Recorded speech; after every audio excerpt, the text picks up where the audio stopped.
रहीम अस्सलाम वालेकुम नादरीन, आप YouTube चैनल देख रहे हैं। मैं इमरान खान हूँ। बड़ी अहम खबरें हैं, लेकिन उससे पहले एक ज़ाती नौयत की एक खबर आपके साथ शेयर कर देते हैं। मैंने अपने करियर का आगाज़ किया था सहाफ़त का 2006-7 में, और 7 में हमने एक्सप्रेस न्यूज़ ज्वाइन किया था। 2008 में वो लॉन्च हो गया था, और तब से लेकर बड़े लंबे अरसे तक 2018 तक मैं एक्सप्रेस न्यूज़ के साथ काम करता रहा। और 2018 के बाद फिर बल्कि 19 में हम लोग चले गए GNN न्यूज़ पे, 2 साल वहाँ पे काम किया, और वापस हमको एक्सप्रेस न्यूज़ ही जाना था। लेकिन समा वालों ने बहुत ज़्यादा कहा कि आप आएँ और ज्वाइन करें। हालांकि मैंने उनको ज्वाइनिंग के वक्त बताया था कि मुश्किल होगी, दिक्कत होगी, हम अपनी मर्ज़ी से काम करते हैं और कोई डिक्टेशन वगैरह नहीं लेते, तो आपको ये प्रॉब्लम होगी। उनकी जो मैनेजमेंट थी उसको भी बताया था, और जो मालिक थे उनको भी बताया था। लेकिन उस वक्त उनके दिमाग में कुछ और चल रहा था। उन्होंने हमें रख लिया। बाद में उसके बाद हम उनकी तवक्कुआत पे पूरा नहीं उतर सके, जो वो चाहते थे वो हम नहीं कर पाए, तो उसके बाद उन्होंने हमें ऑफर कर दिया और फिर चैनल से निकाल दिया। समा से निकलने के बाद हमारे पास जिन लोगों ने हमें ऑफ़र किया उन सबका बहुत शुक्रिया। पाकिस्तान के बड़े चैनल थे, क्योंकि मैं उनको ज्वाइन नहीं कर पाया इसलिए अब मैं उनका नाम नहीं लूँगा। यानी पाकिस्तान के अगर मैं टॉप 3 चैनल्स कहूँ तो उन्होंने भी मुझे ऑफ़र किया। एक्सप्रेस न्यूज़ के साथ क्योंकि हम बहुत कंफर्टेबल हैं, हमने इस ग्रुप के साथ बड़ा लंबा काम किया हुआ है, यहाँ प्रोफेशनल लोग हैं, और मेरे ऊपर कोई ऐसा दबाव रहा भी नहीं नॉर्मली एक्सप्रेस न्यूज़ में माजी में कि जिसकी वजह से मैं ये कहूँ कि यहाँ पे फ़लाँ ज़्यादती या कोई ऐसी चीज़ हुई है। तो पिछला रिकॉर्ड देखते हुए और मौजूदा ऑफ़र देखते हुए हमने फिर एक्सप्रेस न्यूज़ में वापस जाने का फ़ैसला किया। हमारे स्टूडियोज़ वगैरह बनना शुरू हो जाएंगे, और जल्द ही हम तकरार प्रोग्राम, जो हमारा मेन नाम हुआ करता था माजी में, इसके साथ हम जुड़े रहे लगभग 8 साल तक, तो उसी नाम के साथ दोबारा हम अपना प्रोग्राम एक्सप्रेस न्यूज़ पे शुरू करने जा रहे हैं। तो आप सबकी इस बीच में जो नेक तमन्नाएं थी उनके लिए बहुत शुक्रिया। जिन लोगों ने इस बात पे फ़िक्र का इजहार किया कि मेरे लिए मेन स्ट्रीम चैनल ने मुझे नौकरी से निकाल दिया, उन सब का बहुत शुक्रिया। जिन्होंने दुआएं की उन सब का बहुत शुक्रिया। आप हमारा साथ दीजिएगा, एक नया सफ़र है। जो लोग मेरी साथी राय जानना चाहते हैं वो यहाँ पे YouTube चैनल पे देख सकते हैं, और जो बतौर होस्ट मुझे देखना चाहते हैं कि मुख्तलिफ पॉलिटिकल पार्टीज़ के और मुख्तलिफ नज़रियात के लोग आपस में एक दूसरे से कैसे बात करते हैं, और उनके अपने नज़रियात कहाँ पे क्लैश करते हैं या कहाँ पे उनके नज़रियात में तकरार आ जाती है, जो उसको सुनना चाहते हैं वो वहाँ जाएँ और जाकर मेरा TV चैनल का शो भी देखें। आप सबका बहुत शुक्रिया। जिस जिस आदमी का मुझे मैसेज आया, जिस जिस की मुबारकबाद आई, सबको फर्दन फर्दन नहीं कह पाऊंगा, लेकिन आप सबका बहुत शुक्रिया। इमरान खान साहब की गिरफ्तारी के मामले के ऊपर पूरा मुल्क बंद करने का फैसला किया पाकिस्तान तहरीक इंसाफ ने। ये कैसे करेंगे ये बाद में बताता हूं, लेकिन पहले आप ये सुने कि गवर्नर पंजाब को उनके ओहदे के ऊपर से हटाने का नोटिफिकेशन जारी कर दिया गया है। गवर्नर पंजाब को उनके ओहदे से हटा दिया गया है, और जो ज़राए से खबर आई है इस वक्त, क्योंकि जब मैं रिकॉर्डिंग कर रहा हूँ, रात गए ये रिकॉर्डिंग कर रहा हूँ, आप दिन के वक्त में ये वीडियो सुन रहे होंगे, तो वज़ीर आज़म की एडवाइस पर गवर्नर पंजाब को ओहदे से हटा दिया गया है। इस हवाले से नोटिफिकेशन भी जारी कर दिया गया है। नोटिफिकेशन के मुताबिक स्पीकर पंजाब असम्बली कायम मकाम गवर्नर के फ़राइज़ अंजाम देंगे। और मज़े की बात आपको बताता हूँ कि स्पीकर पंजाब असम्बली अभी भी चौधरी परवेज़ इलाही हैं। स्पीकर पंजाब असम्बली कायम मकाम गवर्नर होंगे, और स्पीकर पंजाब असम्बली कौन है? परवेज़ इलाही हैं, लिहाजा उनके पास ये इख्तियारात चले जाएंगे।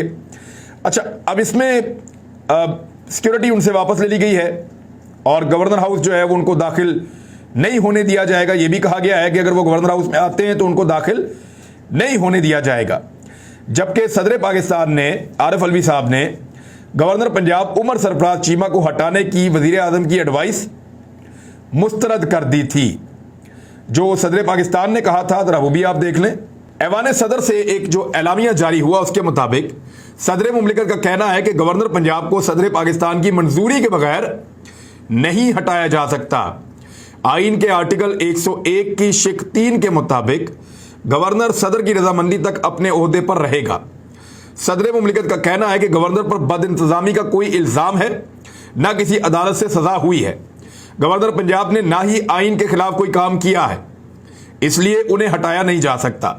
सदर का फर्ज है कि आइन के आर्टिकल 41 के मुताबिक पाकिस्तान के इत्तेहाद की नुमाइंदगी करे, और आरिफ अलवी साहब ने मना कर दिया था कि सदर को मैं नहीं हटा रहा। अब ये फिर एक आइनी मसला है, और ऊपर से जो सदर उनको मिले हैं तोहफे के तौर पे, जो जिम्मेदारियां अदा करेंगे वो स्पीकर पंजाब असम्बली जनाब परवेज इलाही साहब है, ये करना क्यों जरूरी था? ये करना इसलिए जरूरी है कि हमजा शहबाज की हुकूमत को जितना लंबा खींचा जा सके वहां खींचा जाए, क्योंकि हमजा शहबाज ने पुलिस के जरिए से पाकिस्तान तहरीक इंसाफ पे अटैक करना है। अगर पंजाब में हमजा शहबाज की हुकूमत होगी तो वो पुलिस के जरिए से, डंडा बरदार फोर्स के जरिए से, आंसू गैस की शेलिंग और गिरफ्तारियों के जरिए से पाकिस्तान तहरीक इंसाफ के एहतजाजी जो सिलसिला है उसको कंट्रोल करने की कोशिश कर सकते हैं। लेकिन अगर मुनहरिफ अराकीन के बारे में इलेक्शन कमीशन कोई फैसला कर देता है और वो फारिग हो जाते हैं तो हमजा शहबाज फारिग हैं, फिर अदम एतमाद का वोट आ जाएगा, उसके ऊपर कहा जाए। अभी अगर अदम एतमाद के ऊपर वोटिंग हो जाए तो क्या मुनहरिफ अराकीन हमजा शहबाज को वोट डाल सकते हैं? एक बड़ा सवाल है, क्योंकि एक मरतबा वो फ्लोर क्रॉस कर चुके हैं, अब उसूलन उनको डी सीट हो जाना चाहिए। क्या वो दोबारा भी वोट डाल सकते हैं? ये भी एक बड़ा सवाल है। तो यहां पे गवर्नर को हटा के उन्होंने अपने लिए एक प्रोटेक्शन बनाई है। अब एक नया गवर्नर तायनात करने की कोशिश करेंगे। बलीगुर रहमान का नाम दिया गया है, उनके ऊपर भी नैब का केस है। ये शायद कोई शर्त है कि जिसके ऊपर करप्शन का, गद्दारी का या कोई ना कोई जिसके ऊपर मुकदमा होगा उसी को अहम तरीन ओहदा पाकिस्तान में दिया जाएगा। इमरान खान साहब की गिरफ्तारी के सिलसिले में जो है वो पाकिस्तान तहरीक इंसाफ ने बड़ी मुशावरत की है और हर शहर में, हर जिले में मुशावरत हुई है और फैसला यह किया गया है कि जिस वक्त इमरान खान को गिरफ्तार किया गया उसी वक्त कारकुन निकलेंगे और पूरा पाकिस्तान बंद कर देंगे। जैसे पाकिस्तानी एतवार वाले दिन इमरान खान साहब की हुकूमत हफ्ते को खत्म की गई, एतवार की रात पूरा पाकिस्तान बाहर आ गया था। तो इसी तरह पूरा पाकिस्तान अगर बाहर आ जाता है इमरान खान की गिरफ्तारी की सूरत में, और वो लोग कहते हैं कि हम अंदर नहीं जाएंगे जब तक कि इमरान खान को आजाद नहीं किया जाएगा, तो ये एक बहुत बड़ी अजीब सूरत हाल पैदा हो जाएगी। और पाकिस्तानी बिल्कुल अनएक्सपेक्टेडली चीजें कर रहे हैं, गैर मुतवक्के तौर पर रद्देमल दे रहे हैं। पाकिस्तानी हैरान कुन चीजें कर रहे हैं जो तारीख में कभी नहीं हुई। खुद ही निकलते हैं, खुद ही एहतजाज करते हैं, खुद ही छा जाते हैं। तो अगर पाकिस्तानी जोर जबरदस्ती बाहर आ जाते हैं और बहुत बड़ा रिस्पॉन्ड करते हैं और फिर एक सरप्राइज दे देते हैं हुकूमत को, तो सबसे ज्यादा सरप्राइज तो पाकिस्तानी दे रहे हैं ना। अगर फिर सरप्राइज दे देते हैं तो ऐसी सूरत हाल में होगा क्या? ऐसी सूरत हाल में यह होगा कि दोबारा इदारों के लिए और इंपोर्टेड हुकूमत के लिए बहुत बड़ी मुश्किल खड़ी हो जाएगी। और जो काम 20 मई के बाद या 1 जून के बाद या बजट के बाद होना है वो फौरी तौर पे करना पड़ जाएगा। एक और खबर भी आपको देता हूं, इमरान खान साहब की ये 4 साल पुरानी एक वीडियो हमने निकाली है। ये जो 4 साल पुरानी वीडियो है इसमें इमरान खान साहब क्या कह रहे हैं, ये जरा थोड़ा सा हिस्सा इसका आप सुने। नवाज शरीफ को मीर जाफर इमरान खान 4 साल पहले कह रहे हैं। आज PMLN ने यह साबित करने की कोशिश की अपनी एक करारदाद के जरिए से कि एक्चुअली मीर जाफर जो है वो इमरान खान साहब फौज को कह रहे हैं, लेकिन इमरान खान साहब 4 साल से एक ही आदमी को मीर जाफर कहते हैं, एक ही फैमिली को मीर जाफर कहते हैं, और वो नवाज शरीफ और शहबाज शरीफ को कहते हैं। ये जरा थोड़ा सा आप सुन लें ताकि आपको आइडिया हो जाए। सुने। नवाज शरीफ तो डूब गया, ये पाकिस्तान का मीर जाफर है। दूसरी जानिब बहुत सारी और खबरें हैं, यानी पैमरा ने टीवी चैनल्स को सख्त हिदायत जारी कर दी है कि फौज और अदलिया के खिलाफ नफरत अंगेज मवाद, वो पहले ही नहीं करते। टीवी चैनल कहां फौज और अदलिया के खिलाफ नफरत अंगेज मवाद नशर करते हैं? कभी भी नहीं करते। ये तो जितनी नफरत थी ये मरियम नवाज ने, नवाज शरीफ ने, ख्वाजा आसिफ ने और आसिफ अली जरदारी ने एक टाइम पे, इन लोगों ने बहुत फौज के खिलाफ नफरत फैलाई थी, नारे लगवाए थे, ये तो दहशतगर्दी है, इसके पीछे वर्दी है। फिर इन्होंने फौज को बड़ा नाम ले लेके जर्नैलों को पिन पॉइंट करके उनके ऊपर गद्दारी के फतवे लगाए, उनके ऊपर संगीन तरीन इल्जामात लगाए, ये लोग करते थे। तो चैनल्स तो उस वक्त भी कोशिश करते थे कि इन चीज़ों को ऑन एयर ना करने दिया जाए, और आइंदा भी चैनल ये कोशिश करेंगे। ये गैर जरूरी तौर पे पैमरा सिर्फ दबाव डालने के लिए चीज़ें कर रहा है। इमरान खान का नाम थोड़े दिन पहले इन लोगों ने रखा, तोशा खान नाम रखा था इमरान खान का, लेकिन जब इनको यह कहा गया कि 1947 से लेकर अब तक वज़ीर-ए-आज़म और सदूर को मिलने वाले तहाइफ की मालूमात फराहम की जाएं, तो हुकूमत ने बताने से साफ इनकार कर दिया। इमरान खान को कहते हैं तोशा खान, उन्होंने 100 रुपए वाली चीज 50 रुपए की ली है, लेकिन इन लोगों ने 100 रुपए वाली चीज 5 रुपए की और 50 रुपए भी उन्होंने बढ़ाया। उन्होंने बढ़ाया उस कीमत को कि इतने रुपए में लेनी है चीज कम से कम। वो तो उसको 100 पे ले जाना चाहते थे, लेकिन सबने कहा कि नहीं, यहां तक आप ले आए इसको, क्योंकि तोहफा मिलता है तो इतने पैसे देके आप ले लें। ठीक है, 50% हो गया। PMLN के दौर में 5%, 10% पे 15% मैक्सिमम इन्होंने फिक्स किया हुआ था। कम से कम साबित करके, ये तो चंद 100 के अंदर कीमती तरीन चीजें लेकर चले जाते थे, लाखों रुपए की चीजें। अब यहां पे information regarding gifts received from prime minister and president of Pakistan from 1947 till date, ये उनसे मांगी गई है।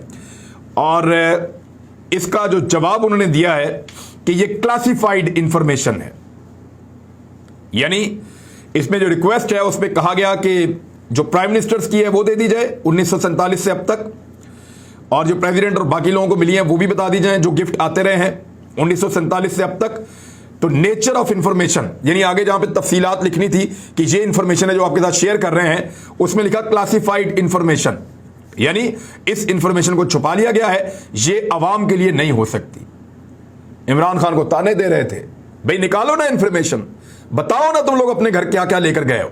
इमरान खान का तो आप लोग रोज बगले बजा बजा के बताते हैं, हालांकि वो सबसे ज्यादा कीमत देकर लेकर गए। लेकिन यहां पे इनकी जितनी भी मुनाफकत है वो बेनकाब हो रही है। ये लेटर मैंने आपके सामने रख दिया है, इसको बहुत सारे सहाफियों ने ट्वीट किया, तो मैंने अमीर अब्बास की ट्वीट उठाई है और वहां से मैं आपको ये दिखा रहा हूं। शहबाज शरीफ के खिलाफ इंक्वायरी करने वाले FIA के अफसर डॉक्टर रिजवान इंतकाल कर गए हैं और उनको दिल का आर्जा था, उनको दिल का दौरा पड़ा है, जिससे वो जिंदगी की बाजी हार गए हैं। जौहर टाउन के रहने वाले थे, लाहौर के, और बड़े शानदार ऑफिसर थे। मैं उनको जानता हूं, जितने सहाफ़ी उनको जानते हैं वो उनको एक शानदार ऑफिसर के तौर पे जानते हैं। वो बहुत ईमानदार और स्ट्रेट फॉरवर्ड आदमी थे, कभी किसी का गलत काम नहीं करते थे। अब उनकी अचानक मौत को बहुत सारे लोग कत्ल करार दे रहे हैं, यानी शहबाज गिल साहब ये कह रहे हैं पहले इसी तरह से नैब के अफसर को कत्ल किया गया, बाद में खुदकुशी करार दी गई। अयान अली के वाकये में गिरफ्तार करने वाला भी कत्ल हो गया, और कितने कत्ल करने हैं इस माफिया ने। ये इंपोर्टेड रजीम लोगों को दिन दहाड़े कत्ल कर रही है, मनसूबाबंदी करके उसे हादसा करार दिलवा रही है। अवाम को सब मालूम है, अवाम सब देख रही है, कातिल मुसल्लत हो गए। आपको याद होगा गुजरांवाला के एक टीपू नाम के गुजरांवाला के एक DC हुआ करते थे, वहां पे PMLN को सियासी तौर पे नाकामी हुई, जिसके बाद उनके ऊपर इतना प्रेशर आया कि उन्होंने खुदकुशी कर दी थी। अब कुछ लोग कहते हैं उनका कत्ल हुआ था, कुछ लोग कहते हैं वो खुदकुशी थी, लेकिन आज तक पता नहीं चला। अच्छा, शहबाज गिल के ट्वीट हैं, दीगर और लोग भी बहुत सारे ट्वीट कर रहे हैं। और शहबाज शरीफ के खिलाफ TT केस करने वाले बहादुर डायरेक्टर FIA जो डॉक्टर रिजवान हैं, बहुत सारे लोग उनको तारीफ कर रहे हैं, उनके बारे में अच्छे अलकाबात बोल रहे हैं। वहां पे औलिया मकबूल जान साहब कह रहे हैं कि डॉक्टर रिजवान पर जो प्रेशर था उसे वही जानता है जिसने शहबाज शरीफ के साथ काम किया हो, बदसलूकी बर्दाश्त की हो और धमकियां सुनी हो। 15 साल का साथ, 2 दिन पहले बात हुई, शदीद प्रेशर में था, इनकी भी बात हुई है, मुझे भी उनका मैसेज आया था और मुझे महसूस हुआ उस मैसेज से कि ये आदमी बहुत प्रेशर में है और वो मदद चाह रहा है। मैंने कहा मुझसे ज्यादा तुम्हारा दुख और कौन जानेगा, एक ईमानदार ऑफिसर की मौत इस बेहिस कौम को मुबारक हो, ये उन्होंने कहा औलिया मकबूल जान साहब ने।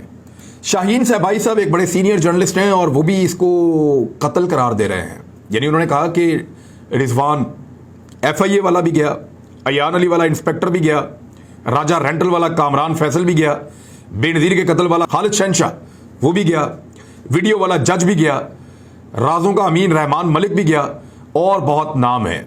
अब मकसूद चपड़ासी TT वाले की खैर मनाएं कि वो कब जाता है। अल्लाह की रस्सी सिर्फ चोरों पर क्यों मेहरबान, इस किस्म के उन्होंने बात की है। और आखिर कब तक ये शाहीन सहबाई साहब ने इस मामले को इस तरीके से उठाया है।